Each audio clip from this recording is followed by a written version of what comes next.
ازيكم عاملين ايه؟ يا رب تكونوا بخير. تعالوا ننضف مع بعض الممبار بما ان داخل علينا العيد الكبير كده، واقولك ازاي تنضفيه باسهل طريقه ويطلع معاكي ابيض وقشطه كده زي ما انت شايفه، ما شاء الله حاجه كده جميله خالص. وكمان هقولك ازاي تنضفيه وتشيلي الزفاره منه بابسط طريقه وباسهل طريقه. بس يلا نخش على الفيديو على طول، نسمي بسم الله، وما تنسيش تعملي لايك وشير كتير لو عجبك الفيديو.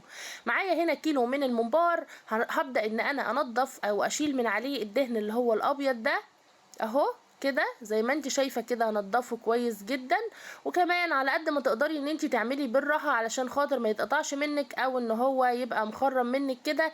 لا، على قد ما تقدري بالراحه كده وانت بتعملي، عشان خاطر هو بيبقى حساس شويه وممكن يتخرم منك او يتقطع منك. وكمان ما تحاوليش ان انت تشيليه كله كده كده، بينزل في الشوربه، وكده كده احنا مش بنستخدم الشوربه، بترميها.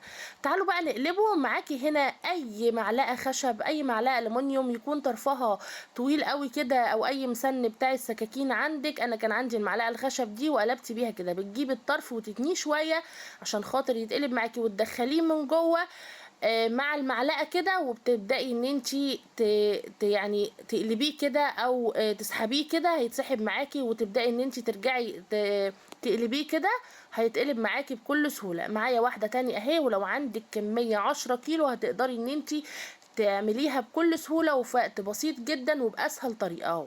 مثلا سكينة او تكون طويلة، او معلقة خشب او معلقة ألمونيوم تكون كبيرة كده، بتقلبي بيها بسهولة. تعالوا بقى ننضف المادة اللزجة دي بايه؟ السلك اللي هو الاستانلس ده، مش الالومنيوم، الاستانلس، عشان الالومنيوم ممكن يسيب اثر كده ومش هيبقى كويس معاكي ولا لطيف، وهتبوظي بيه الممبار. ده اللي هو الاستانلس ده بتجاب من عند بتاع المنظفات كده ب2 او ب3 جنيه تقريبا، وسهله وبسيطه. شايفين؟ بتطلع معاكي المادة اللزجة دي بكل سهولة. بتدوسي بيها شوية كده على الممبار، وبتمسكي الطرف بتاعها كده، وبتبدأي ان انت تسحبي بيها، بتشيل معاكي كل المادة اللزجة اللي على الممبار كلها. شايفين؟ وبتقلبيها كده، وبتعيدي برضو عليها كده تاني، وفي اقل من ثواني بتكوني منضفة الممبار معاكي، بيطلع معاكي جميل وابيض وجميل كده. وهتشوفوا الفرق دلوقتي بين واحدة لسه ما عملتهاش وبين اللي انا عملتها دي. هوريكم الفرق دلوقتي اهو.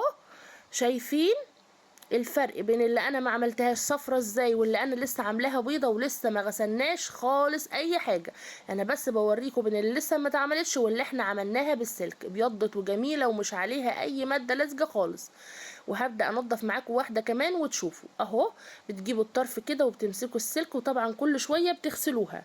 ودي بتجيبيها، وبعد ما بتعملي بيها الممبار بتترمي على طول، يعني ان بيبقى ريحتها طبعا مش كويسه. فانتي لو عايزه تغسليها وتستخدميها الممبار تاني تمام، لكن هي طبعا خلاص كده بتبقى مره واحده وخلاص وبتترمى. وتبداي ان انتي تسحبي اهو. شايفين الماده اللزجه كده؟ خلصت كل الكميه بقى معاكم، وهنبدا نغسله معاكم بحاجه بسيطه خالص. هتنضفه معاكم اهو. شايفين؟ بوريكم من قبل ما اغسله كمان وبقى شكله عامل ازاي. تعالوا بقى، كوبايه من الدقيق، عليها كده نص كوبايه من الملح الناعم كده، وهبدا اقلبه في بعضه، وابدا احط فيه الكميه بتاع الممبار بتاعتي اهو. وهبدا ان انا ادعك فيه كده، وادعكه كده كويس جدا جدا، يعني لمده 10 دقايق كده وانا بغسل فيه. طبعا الفيديو انا مسرعاه، مش جايبين لكم الوقت كله اهو. بتبداي ان انتي تدعكي كده الممبار كويس قوي. شايفين؟ لو عندك كمية ايه هتخلصيها في ثواني، وبيبقى والدقيق والملح بيخلوا ريح زفارة تروح جدا، ومفيهوش اي زفارة. وكمان ما تحطيش خل، الخل بيثبت الزفارة، سواء في سمك، في اي حاجة عايزة تشيلي منها، في فراخ، في اي حاجة. لا، بيخلي ريحة الزفارة تثبت في الحاجة او في الاكل بتاعك. تعالوا بقى نرجع نقلبه تاني على الوش بتاعه التاني اهو، بنفس الطريقة. الوش اللي هو الاصلي اللي احنا هنحشيه عليه عشان نغسله برضو تاني بنفس الطريقة اهو. وهبدأ اغسله برضو بدقيق وملح كده، واخر مرحلة هغسله بالملح والليمون. الليمون ده مهم جدا، يعني يعني بصوا، حاجة كده جميلة وبيشيل اي زفارة اهو. هبدأ اغسله كده كويس خالص، وكمان هغسله بملح وليمون تاني اخر حاجة واخر مرحلة، عشان اوريك ان هو نضف ازاي ومش محتاج حاجة تاني. ولو عجبكم الفيديو بقى لحد هنا ما تنسوش تعملوا لايك، ولو عجبك كمان اعملي شير عشان الكل يستفاد منه. عصرت كده الليمون والملح اهو، وهبدأ ان انا ادعكه كده بايديا كده، وهوريكم كمان المية بتاعته من غير ما احط مية نزلت ازاي، وكمان شكلها ابيض ازاي ومش محتاجة، والريحة كمان جميلة جدا. وكل حاجة وحشة فيه وهتشوفوا دلوقتي هحطه تحت المية وهتشوفوا ازاي نضف وبقى ابيض وجميل. اتمنى يكون الفيديو خفيف عليكم وسهل عليكم، ويكون عجبكم وتجربوا تنظيف الممبار بالطريقة بتاعتي دي. شايفين بقى ابيض ازاي؟